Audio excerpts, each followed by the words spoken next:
Les agradecemos su presencia, el viaje que han hecho para participar con nosotros en este evento que es el inaugural de los festejos de los 30 años de la licenciatura en Arquitectura de Paisaje de la UNAM.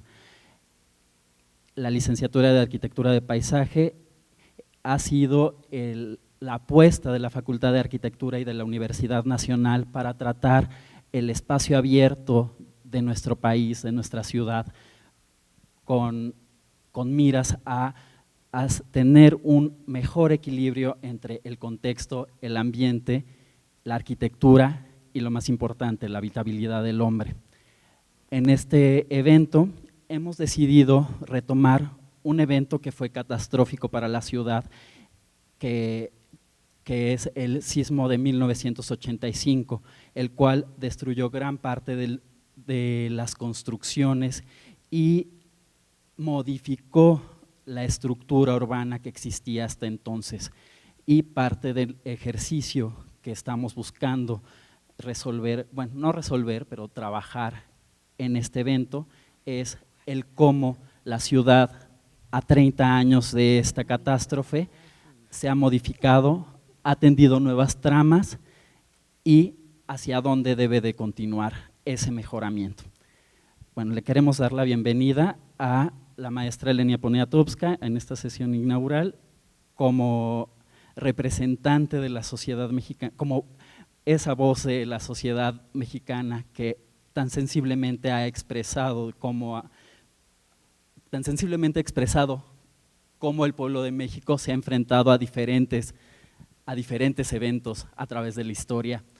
A la maestra Michelle Mesa, coordinadora de la Unidad Académica de Arquitectura de Paisaje, y al arquitecto Honorato Carrasco, secretario general de la facultad. Arquitecto, por favor, si nos puede dar unas palabras de bienvenida. Gracias, buenos días a todos. Bienvenidos, en efecto, a lo que es este evento de inauguración del taller de verano 2015.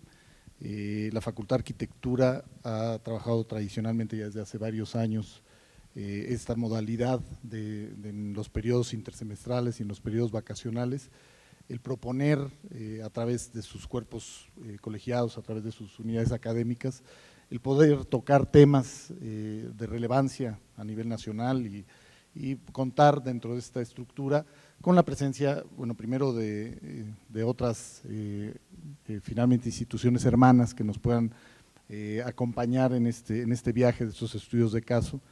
Y en esta ocasión, la Unidad Académica de Arquitectura de Paisaje, que es quien se encarga de proponer este tema, ha seleccionado un tema que me parece de lo más relevante y que tiene que ver con esta conmemoración de los 30 años, en efecto, de lo que fue el sismo 85.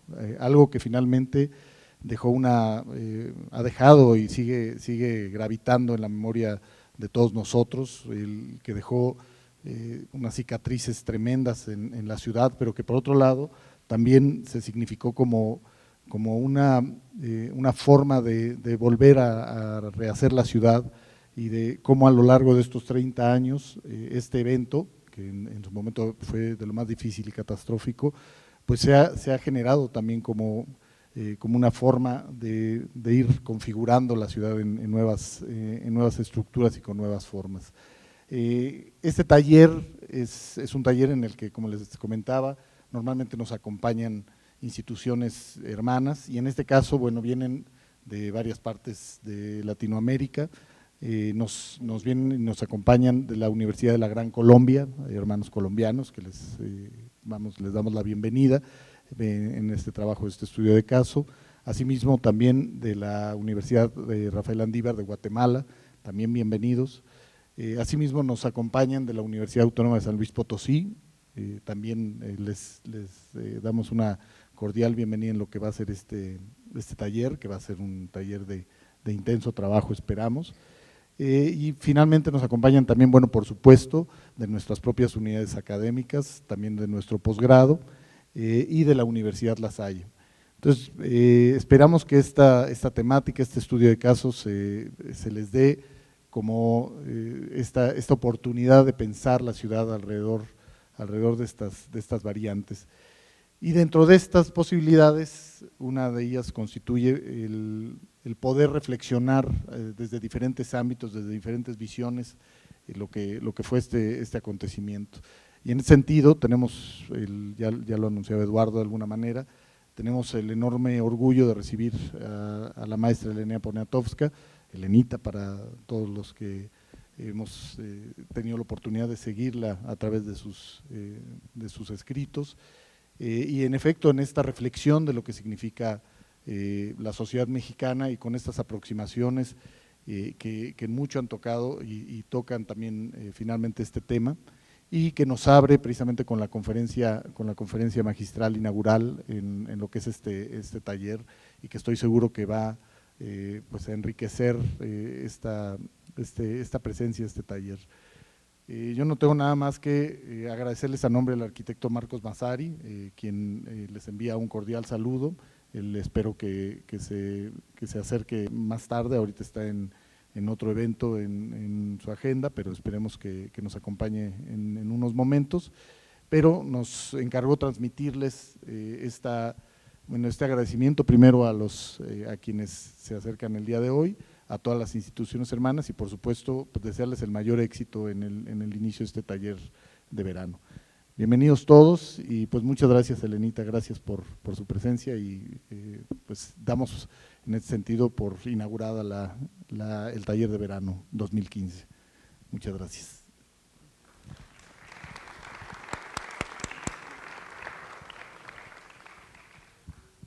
Ahora le cedemos la palabra a la maestra Michelle Mesa, coordinadora de la UAP.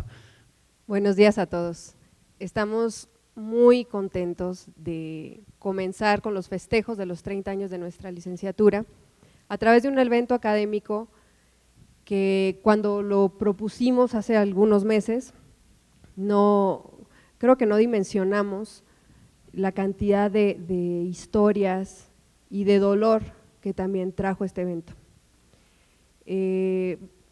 Probablemente muchos de los que están aquí no vivieron el sismo del 85, yo creo que muy pocos vivieron el sismo del 85, y al escarbar en los recuerdos, en los escritos, en los documentales, pues nos encontramos con que realmente fue un evento que sacudió a la ciudad, sacudió al país, rompió con las estructuras pues no solo de vivienda, pero de comunicación, de las cadenas de apoyo que en su momento existían, y generó cosas nuevas, pero sí es un evento que trajo mucho dolor.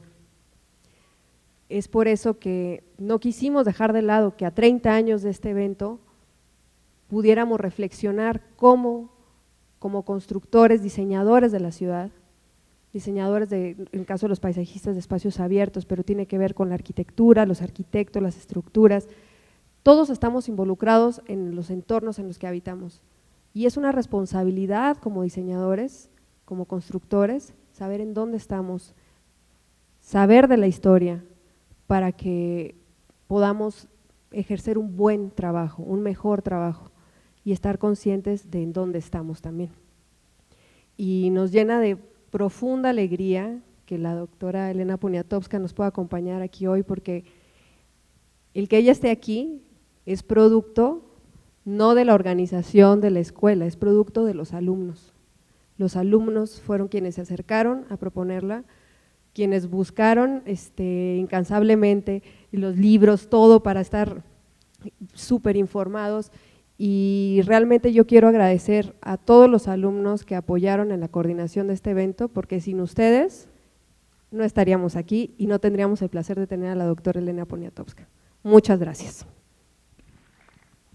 Bueno, estoy muy contenta de estar aquí con ustedes, aunque me parecen muy abominables estos sillones. A mí me gustan las mesas y las sillas derechas, porque mira, uno acaba así hablando, y más sobre un tema tan tremendo como el terremoto, y uno aquí tirados, aplastados como vacas. Eso creo que es un error de los arquitectos. Yo traje un montonal de hojas porque a mí me cuesta muchísimo improvisar. Voy a tratar de leérselos aquí porque tampoco hay ni dónde ponerlos, pero en fin, bueno. No hay problema, bueno. Y además ustedes son arquitectos del paisaje, ¿no? Bueno, antes los hombres construían, además mi rollo es súper largo, tiene como 279 páginas, pero les voy a leer, voy a escoger nada más un poco, y es sobre todo sobre la corrupción de los arquitectos que hacían edificios que no reunían los requerimientos, pero en fin, bueno. Antes los hombres construían con sus manos, las casas eran un poco de tierra más dentro del paisaje de tierra, de aire en el aire, de agua en el agua. En nada se distinguían del lugar, podían ser montaña, lago, palma, barro.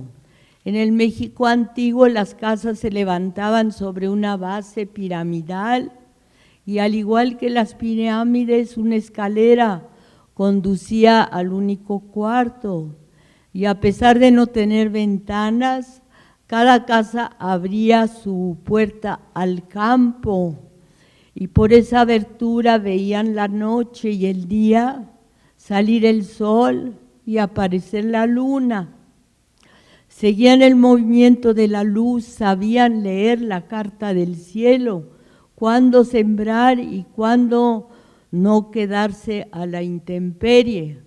Con los elementos de la tierra, así como sus abuelos y los abuelos de sus abuelos, levantaron su casa.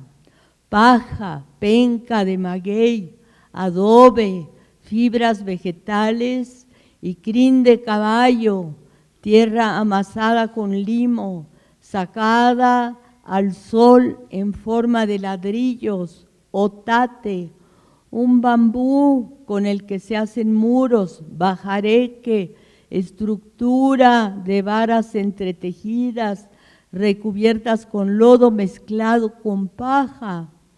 La naturaleza les dio sus materiales. En el desierto, muros de órganos, muros vivos, muros que respiran. En la montaña, allí donde hay árboles, madera. En las regiones rocosas, roca. En la costa, palmas que se entretejen como trenzas de mujer, hasta formar los techos, las palapas, las bóvedas ligeras y armoniosas, las cubiertas circulares, frescas y siempre renovables. Los terremotos son de entonces, no de ahora. Desde siempre vivimos los mexicanos sobre una tierra que tiembla. La Jesús Palancares cuenta en Hasta no verte, Jesús mío, cómo tembló cuando entró a México en 1910. Bueno, ella. Jesús hablaba de todo lo que hay dentro de la tierra. Jesús, no sé si lo saben, era una soldadera. Decía que dentro de la tierra que hay su magma, que ella confundía con un gran animal oscuro, posiblemente una víbora, porque como culebreaba, por cómo culebreaba. La teoría de las placas, relativamente nueva, dice que en la tierra se reacomodan constantemente unas grandes placas entre las que viajan los continentes, sobre las que viajan los continentes.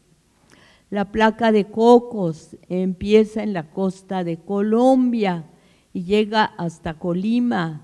Tiene 2 millones de kilómetros cuadrados, como la República Mexicana, y de 70 a 100 kilómetros de espesor de roca. Esta placa trata de introducirse en nuestro cuerpo continental y de penetrarlo con su energía mineral acumulada. A través de pequeños terremotos disipa un poco su energía. La rotura de la placa provoca los macrosismos y, según predicciones científicas, nos espera en el futuro un macrosismo, un terremoto mucho mayor al de 1985. En países como Estados Unidos y Japón se prevén tipos de construcción y conductas sociales capaces de enfrentar sismos y maremotos. Claro, hay desgracias tan inmensas como un tsunami que acaba con todo. Sin embargo, en el caso de los ciclones, poblaciones enteras han sido evacuadas. En San Francisco se les ordenó a los habitantes con mucha anticipación reforzar sus viviendas en vista de un futuro terremoto. No les alcanzó el tiempo debido a faltas de previsión o a defectos de construcción. Cayeron edificios, puentes, casas. Al igual que en nuestro caso, se habló de errores humanos. Sin embargo, tanto la intensidad del terremoto como las pérdidas fueron mucho menores en San Francisco que las de México. En México existe la prueba y en muchos la sospecha que se convierte en evidencia social de que los errores son aciertos de la corrupción, las violaciones a los reglamentos de construcción, los malos materiales, la deshonestidad de muchos funcionarios, contratistas e ingenieros, el encubrimiento, las mordidas para conseguir permisos, el robo a pequeña y gran escala, la explotación desenfrenada de los recursos naturales, la trampa y la tranza, arena en vez de concreto, edificios levantados al vapor, todo ello subyace en lo más negro de la obra negra que salió a la superficie en la catástrofe de 1985.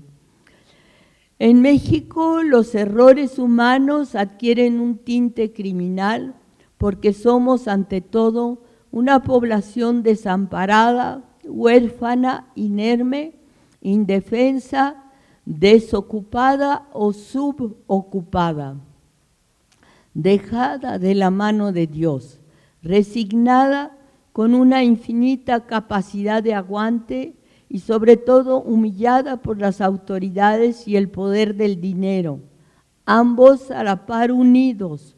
Solo hay que asomarse a las oficinas de gobierno para ver las colas y el trato que reciben quienes pretenden cumplir con una obligación ciudadana, por ejemplo, el pago de impuestos, el predial, el pago del agua, el alcantarillado, y son maltratados o tratados mal por la burocracia, la desidia, la mordida. Los ricos casi no se enteran, envían a sus achichincles, recurren a las palancas. Para los pobres es la prepotencia del sistema que cuando no los limita les niega sus derechos.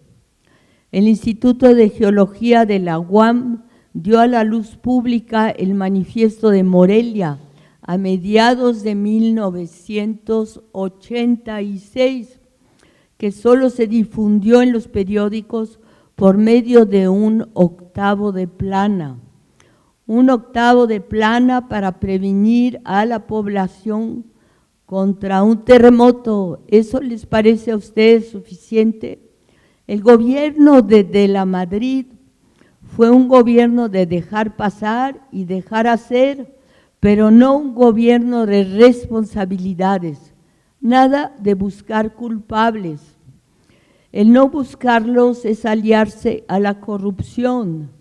Traigan rápido los trascabos y las grúas, límpienme este terreno para que no se note. En muchos terrenos, hoy jardines públicos, sembrados al vapor por órdenes del regente, entonces Ramón Aguirre, no quedó ni una varilla, ni un pedazo de concreto para probar que el edificio estaba mal hecho. Todo revuelto iba a dar al mismo basurero.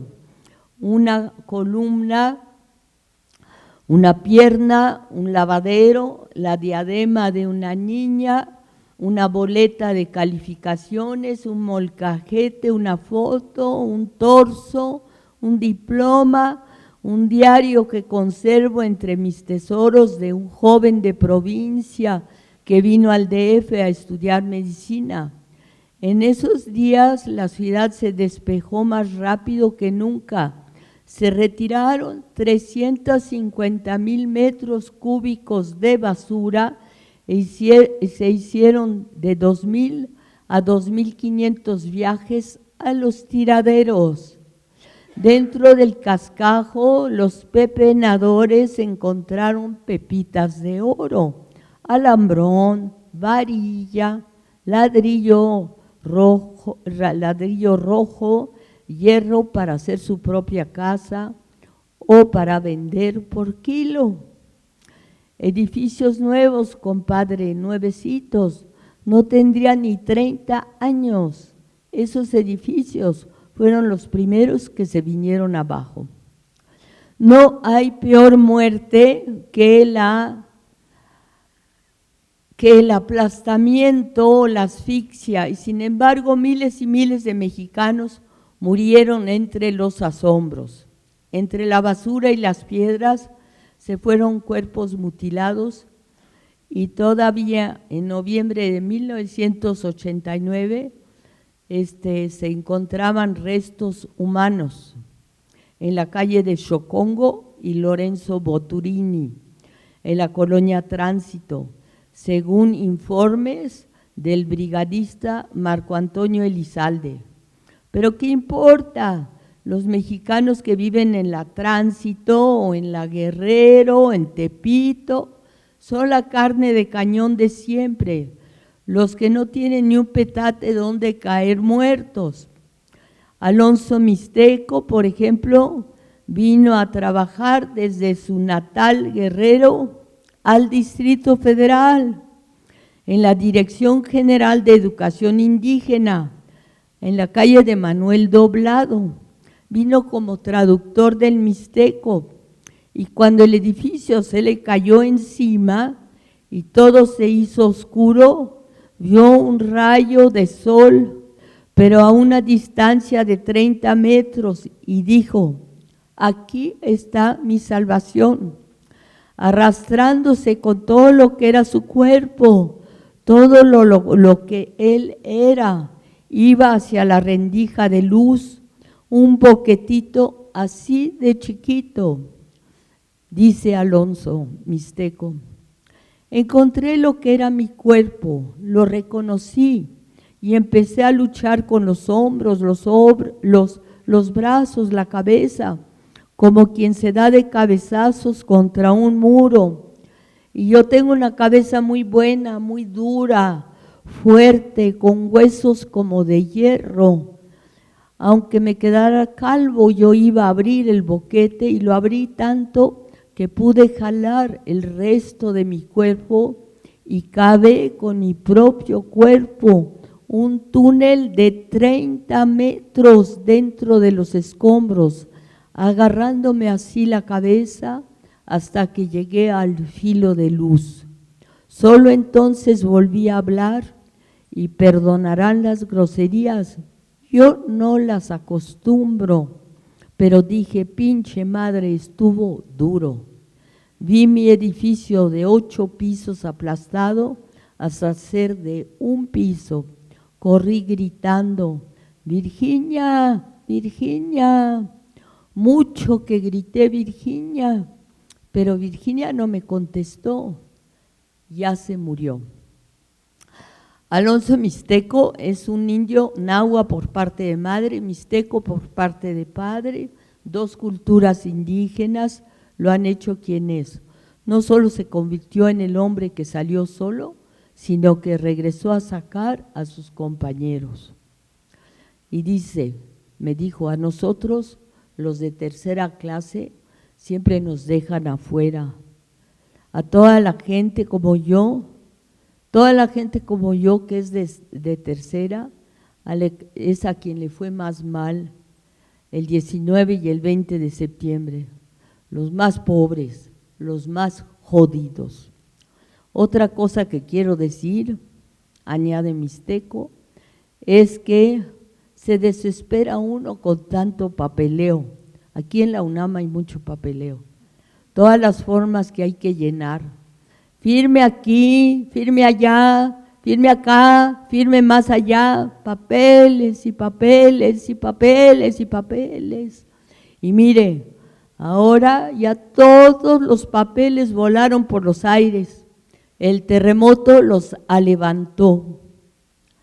Mixteco tiene razón, de los cinturones de miseria, los de tercera clase pasan a vivir, si tienen suerte, y después de 1000 años a un cuarto, o si tienen además un cuate, un amigo en la política, a las unidades habitacionales de razón social o de interés social.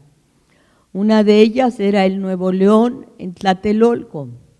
Ahí Salomón Reyes, ayudante, cuidador de coches del estacionamiento Z650, vivía en un cuarto de azotea con sus 7 hijos y su mujer Josefina. Oyó un rechinido y cuando cayó a tierra arrancado de cuajo, salió humo negro, negro, que se extendió al Paseo de la Reforma. Escombró durante muchos días a duro y duro. Luego cuando lo trajeron con un palo, con pico, y después de 2 días se desesperó y fue a buscar a las delegaciones, a los albergues, al estadio, a los centros infantiles. Recorrió tantos hospitales que olvídese, me dijo, se me acabaron los zapatos. Las calles ya las tengo aplanadas todas. He cortado calles y calles, nada me importa. En los hospitales, como no puedo leer, no entiendo las listas en las puertas. Encontré a una señora que me dijo, tampoco yo sé leer, por eso rezo. Las enfermeras ni me pelaron, entiendo que tienen prisa. He visto que otros encuentran entre las cenizas una fotito, una boleta de calificaciones. Yo ni eso siquiera, ni un recuerdo, yo nada he encontrado. Yo lavando carros y diciéndoles, órale hijos, hasta donde se pueda, ustedes estudien. Y sí, daba gusto, porque mire, papá, revíseme las calificaciones, papá, mira mi cuaderno, caray, sí daba gusto lo que me puso la maestra aquí en la esquina, pero miren nada más, fíjese en lo que vine a acabar, de tener una familia grande y estudiando todos, porque todos estaban estudiando, mis hijos, mis 7 hijos, y luego no tener ni uno. Tenía la esperanza de encontrar uno, por lo menos, uno, pero de 7 ni uno siquiera. ¿Cuántos días esperó Plácido Domingo a que le trajeran una grúa? Y eso que el gobierno quería quedar bien con él, un cantante de fama internacional. Mucha maquinaria no llegó nunca al derrumbe, sino al mes, como en el caso de los talleres clandestinos, donde se hacinan las costureras, en turnos que comenzaban en el primer turno, es decir, en la madrugada, con un horario de 8 horas. Bueno, si hubieran tenido ese horario de 8 horas, quizá no les hubiera pasado nada. Pero en verdad no las mató el terremoto, sino el trabajo a destajo y la codicia de sus patrones de Polanco y de Tecamachalco, donde no se cayó ni una bardita y ni un tendedero. Así como estas voces, son miles de voces y miles del temblor, ¿no? En el caso, por ejemplo, del Nuevo León, son voces acusatorias, indignadas, dolidas hasta la médula, dispuestas a llegar a lo último, aunque nunca pudieron llegar a lo último porque nadie les hizo caso. Y que decían, madres que decían, pues ¿qué más me pueden hacer a mí? ¿Qué me van a hacer si ya perdí a mi hijo? Bueno, ahora me voy a poner esto aquí porque estoy súper incómoda. Bueno, por ejemplo, Gloria Guerrero perdió a su hija de 5 años y medio, Alondra, aplastada en su camita en el Nuevo León. Y junto con los vecinos indignados, se dedicó a denunciar que el edificio tenía daños estructurales mucho antes del sismo. El ingeniero Raúl Pérez Pereira, quien hizo el peritaje, descubrió que el Nuevo León tenía una inclinación de más de 1 metro, los basamentos inundados, unos pilotes insignificantes de 5 centímetros de diámetro y oxidados. Cuando el ingeniero Manuel González Flores, director de Picosa, la única compañía en México que endereza edificios, hizo la inspección, encontró que las columnas del edificio no tenían sino una sola varilla en la esquina y las de concreto estaban llenas de incrustaciones de madera. Al echar el concreto para colar las columnas, los responsables ni siquiera se ocuparon de limpiar la zona. Los sótanos estaban totalmente inundados. Doña Consuelo Romo, quien vino de Mazatlán a ver si podía recuperar a sus nietas, bueno, a su hija, a su hermana, contó que después de 1 mes y medio encontraron al cuerpecito de su nieta adentro del agua.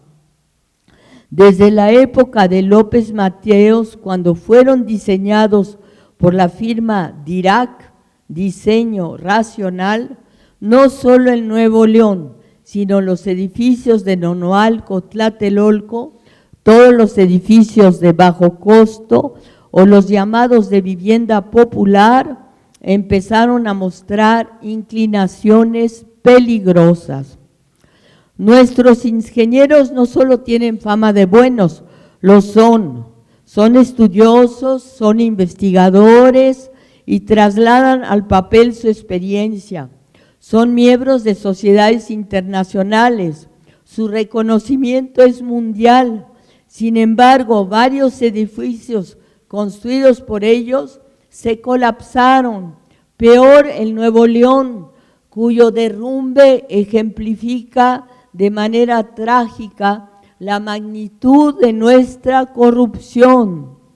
No sería ahora, yo no sé si ya lo han creado, pero crear un instituto de sismología social cuyo primer tema de estudio debería ser la corrupción, el terremoto perenne que han padecido los habitantes de la Ciudad de México en etapas que se miden por sexenios, monopolios, feudos, además de sismógrafos y alarmas que la UAM, por ejemplo, ha instalado en la costa de Guerrero y parece que funcionan muy bien, aunque no se han implementado. ¿No sería bueno instalar también en las oficinas gubernamentales y en los despachos de diseño y construcción detectores de sentimientos para ver cómo anda la conciencia de los creadores antes de iniciar una obra?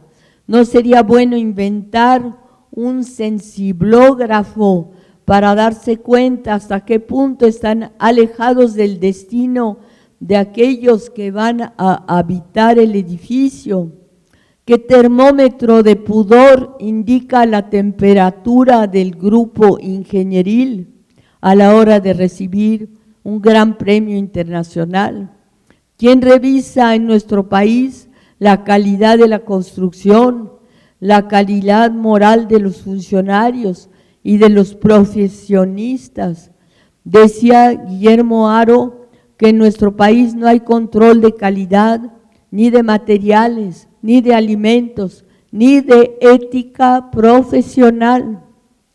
No hay supervisores o solo se trata de una mafia en que se encumbren y se cubren los unos a los otros, se reparten premios y canonjías y defienden sus intereses comunes. ¿No estarán también en el agua los cimientos del sistema político mexicano?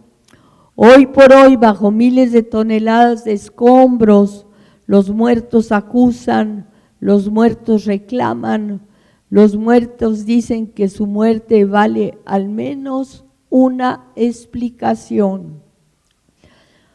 Hace muchos años, durante la construcción de la Universidad Anáhuac, se levantó un puente para comunicarla con la carretera de Toluca. El puente se derrumbó y mató a 100 trabajadores. Otra vez, la misma carne de cañón. No hubo culpables, o al menos no los encontraron. Sin embargo, es un dato curioso, Sergio González Carg, dueño de la constructora y edificadora mexicana que hizo el puente, es ahora, bueno, ahora ya murió, pero fue en esa época el encargado de la remodelación estructural completa, la reconstrucción total del complejo Nonoalco-Tlatelolco, así como el ingeniero Roberto Ibenschutz, entonces responsable del mantenimiento de los edificios de Tlatelolco, que también fue ex rector de la unidad Xochimilco de la UAM, de la Universidad Autónoma Metropolitana. No hay culpable, solo funcionarios en ascenso.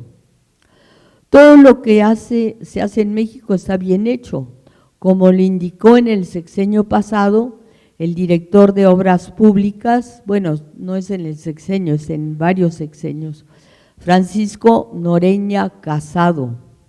Es verdad que la fuerza sísmica fue mayor que la tolerable, o como lo cree la conciencia popular, los edificios se cayeron porque estaban mal construidos.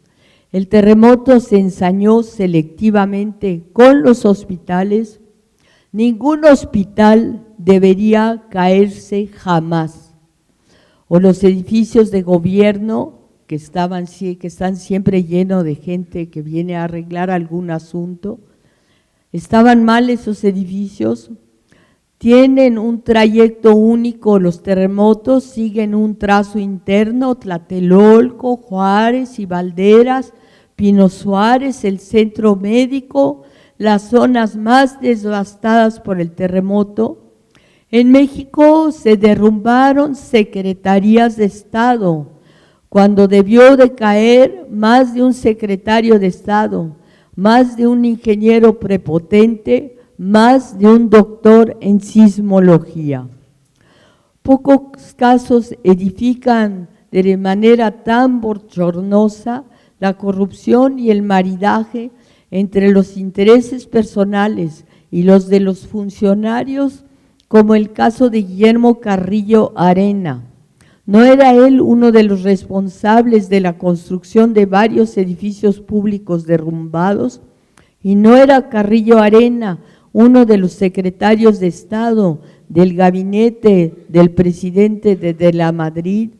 Carrillo Arena de la CEDUE no fue destituido por la renovación moral, sino por la indignación popular.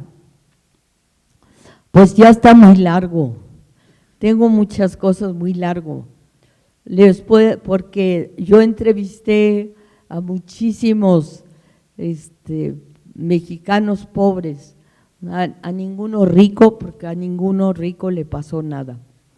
Pero, de veras, bueno, quizá les pasó a sus edificios, pero en fin.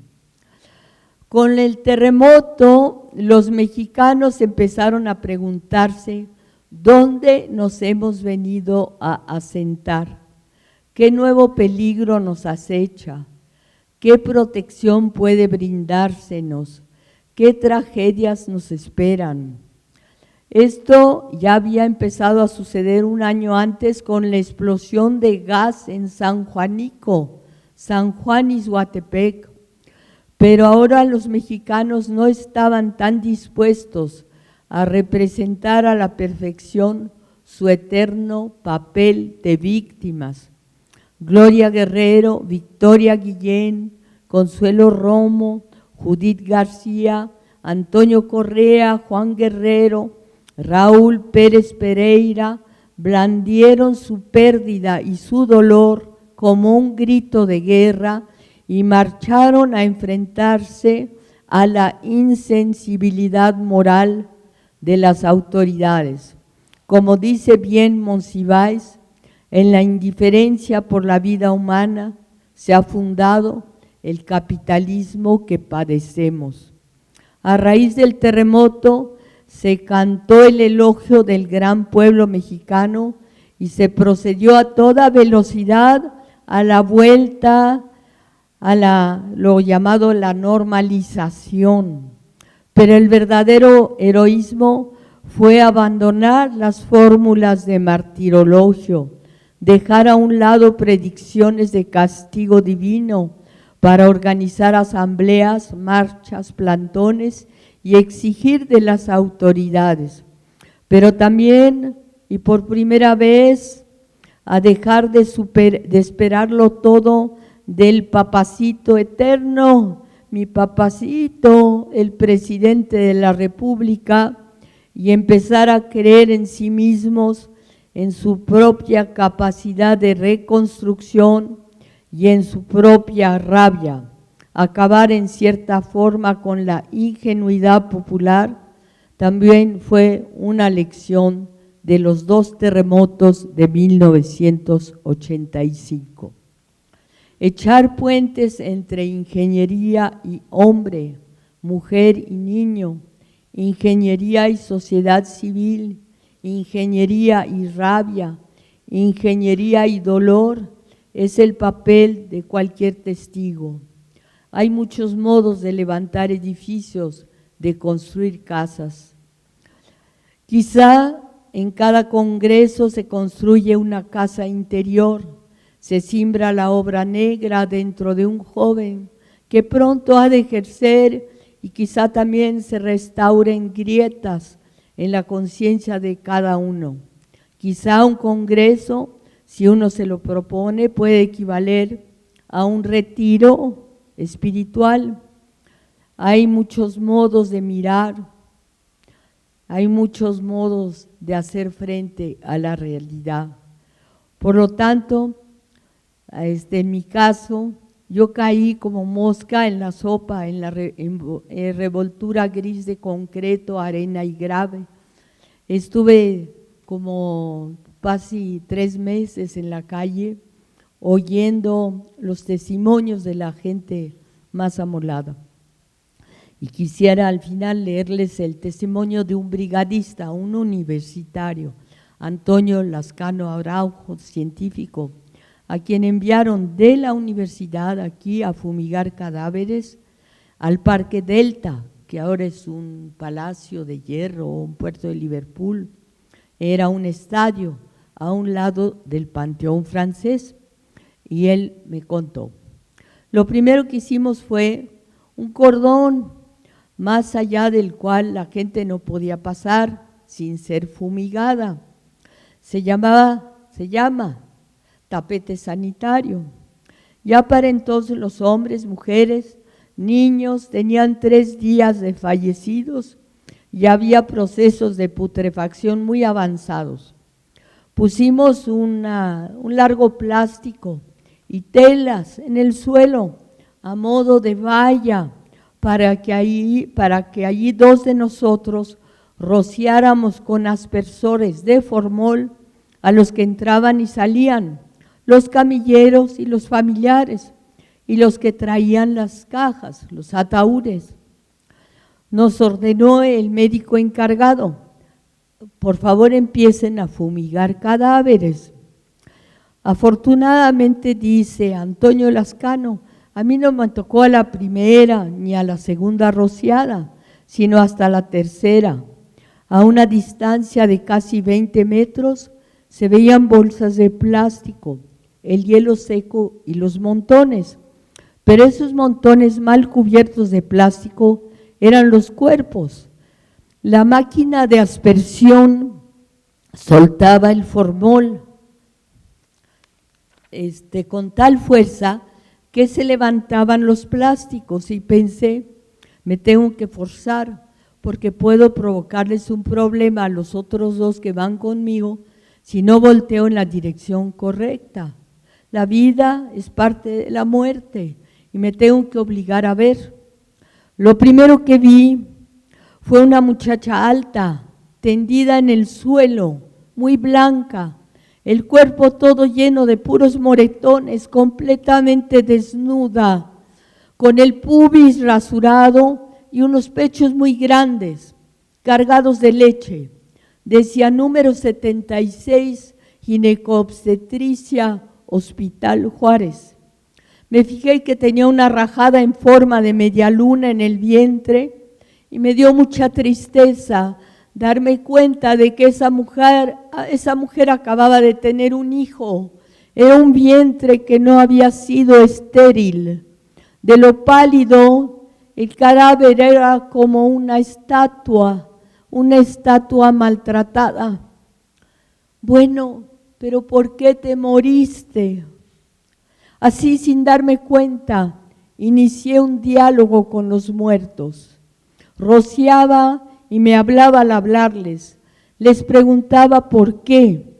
Vi a una gorda con un vestido de tela muy corrientito. Vi a muchos. Sentía un gran pudor y se los decía: no tengo derecho a estarte viendo con el vestido levantado. No tengo derecho a estarte viendo desnudo. No tengo derecho a verte. Vi cadáveres oscuros, ennegrecidos, y en un momento dado empecé a repetirme: esto ya no tiene nada que ver con la gente. Estos ya no son humanos. Me lo repetí muchas veces, como para protegerme. Esto no es más que materia orgánica, estos brazos prensados, estos rostros tumefactos, estas lenguas botadas, esto no es más que materia orgánica. Aquí hay muchas bacterias y tengo que evitar que se dispersen, y por eso estoy yo fumigando. De repente volví la cabeza y a mano izquierda vi a una niñita con sus ojos abiertos, una niña de 8 años, con una sonrisa, así como una mueca destrozada. Niña, ¿pero por qué no corriste? ¿Por qué te cayó la trave encima? Todo el tiempo estuve dialogando con los cadáveres, con una insistencia en la que había rabia, coraje, odio. No es justo que en este país se caigan los hospitales, las escuelas, los edificios de gobierno, los de oficinas públicas. No es justo que le toque siempre a la gente más fregada. Todos los brigadistas, cuenta Toño Lascano, sentíamos frío en las piernas por el hielo seco y el olor a formol. Además teníamos miedo. Quizá en el primer momento tuvimos miedo a contaminarnos, pero nos dimos cuenta de que los que esparcíamos formol éramos los más protegidos. Alguien nos hizo ver: si alguien está inmune, somos precisamente nosotros. Llegó un muchacho así flaquito, chaparrito, morenito, el típico mexicano que ha tenido que chambear muy duro, que seguramente vive en una vecindad, en una colonia perdida, con su suétercito demasiado delgado. Caray, qué gente más desprotegida la nuestra, de veras qué desamparo el suyo, de veras que te da un coraje ver a esa gente así sin nada, tan sin nada. Las cajas, preguntó. ¿Cómo está lo de las cajas? Para él eran 3 cajas, las cajas, los ataúdes.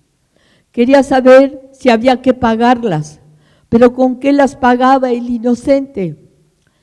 ¿Ya identificaste a tu gente?, le preguntamos.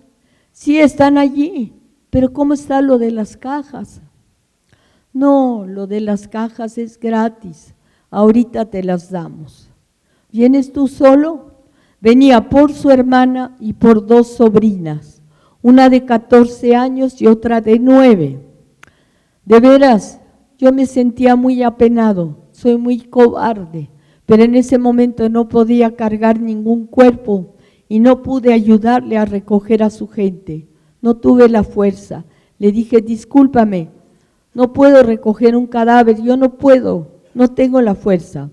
Un trabajador gordo de la universidad dijo, hijos, mano, a mí me da mucho susto, mucho miedo, no es asco, es miedo, pero me da pena el muchacho, yo le ayudo, nomás rocíame bien de formol. Y acompañó al flaquito. Mientras nosotros, Claudia, Giovanna y yo, preparamos los ataúdes, uno grande y 2 pequeños, me di cuenta que uno tenía 2 clavos salidos, pero dije, pues ni modo, no importa. Después vimos cómo el flaquito empezó a apachurrar con sus tenis los clavos y como no lo logró, se puso a doblarlos con una tabla.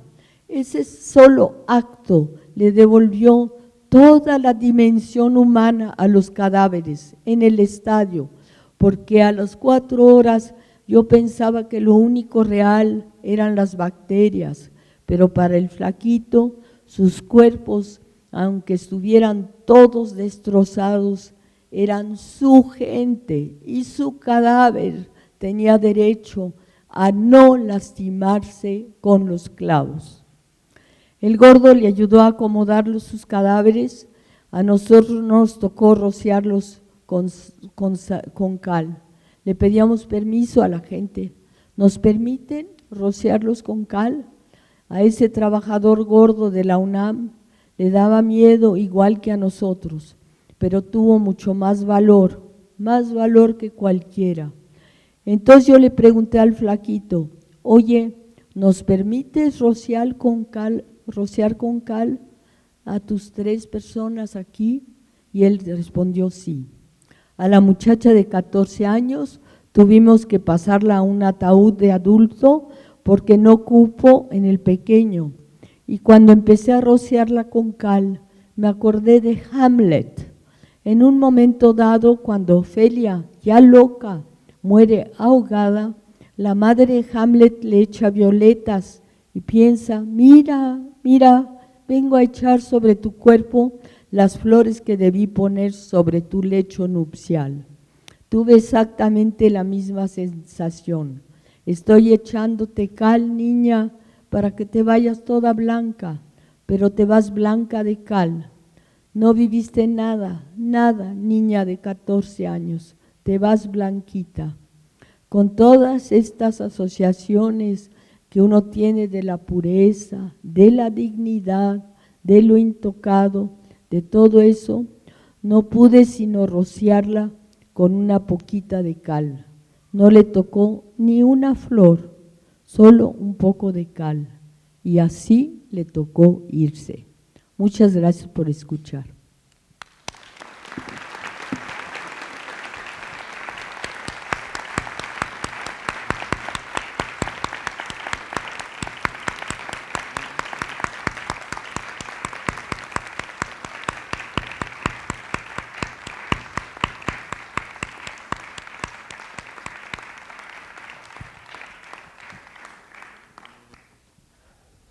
Estas palabras han sido fuertes, conmovedoras. En varias ocasiones tuve que contener el llanto mientras estaba hablando la doctora. Como lo comentaba en un principio, este tema es un tema a todos los que vivimos, a todos los seres humanos nos atañe, a los que somos habitantes de esta ciudad, sobre todo los que vienen de Guatemala. Bueno, los sismos también es algo con lo que conviven día a día, pero es algo que generó mucho dolor, lo mencionaba al principio, y el hablar del sismo del 85 no es hablar de un evento que pasó, implica meterse en estas historias, ponernos en el lugar del otro, y eso como diseñadores es fundamental, ponernos en el lugar del otro. Y cuando nos ponemos en el lugar del otro con estas historias, no hay forma de no sensibilizarnos ante la importancia que tiene la vida humana, sobre todo. En este espacio vamos a abrir un pequeño huequito para algún comentario o pregunta que tengan las personas que están aquí en el público.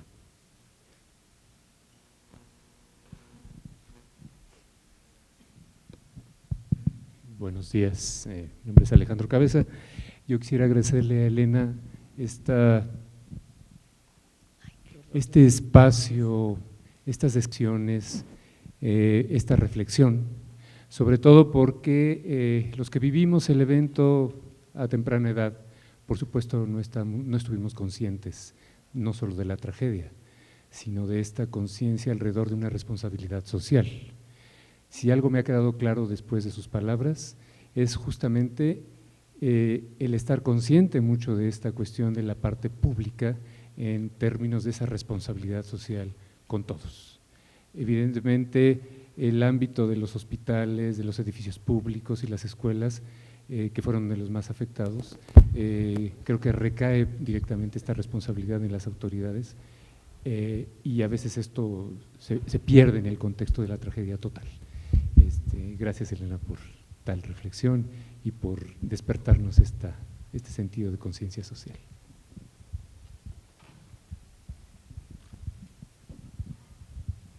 ¿Alguien más?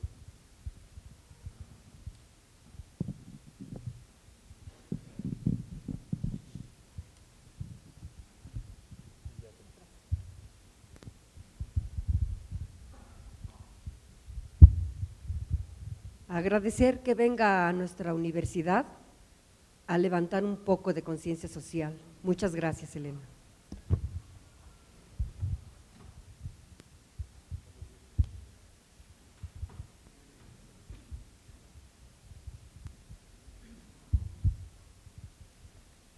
Gracias. Buenos días a todos. Buenos días, señora, toda una señora Elena Poniatowska. Yo le agradezco, como ya lo hicieron los compañeros, que usted haya venido a despertar esa conciencia social. Como dice aquí la coordinadora, está uno a punto de las lágrimas porque uno vivió esos momentos. A mí sí me tocó vivirlo. Yo soy ingeniero civil, soy egresada del Politécnico y quiero decirle que nuestras carreras, la ingeniería civil, la arquitectura de paisaje y muchísimas carreras son de carácter social, son para servir a la sociedad y hemos perdido todo ese contexto.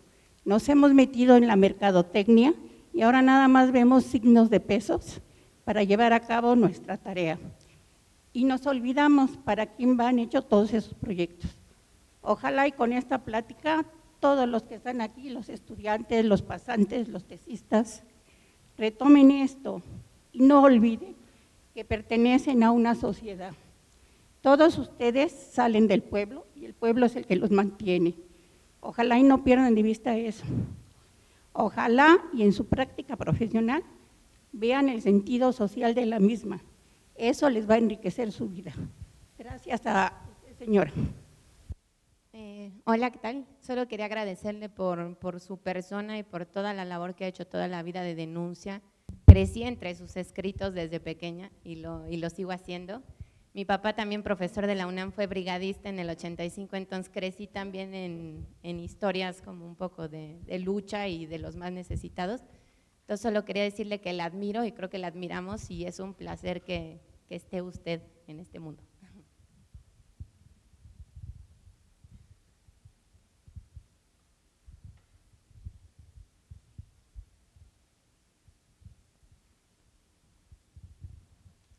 Buenos días, mi nombre es Xiomara Bonilla, nosotros venimos de Guatemala, gracias por invitarnos. Quiero agradecer las palabras que nos dio ahorita sobre el terremoto.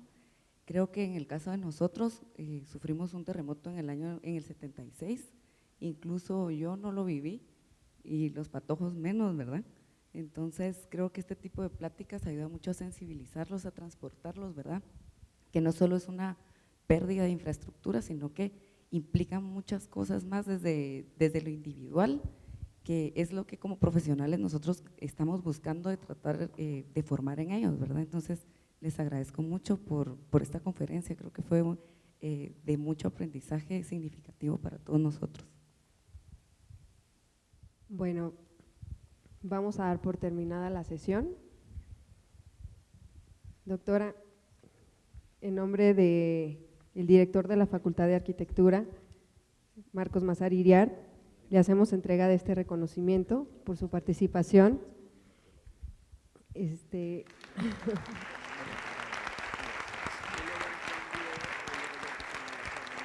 Así como de una medalla conmemorativa de Ciudad Universitaria, Patrimonio de la Humanidad. Muchísimas gracias por su presencia.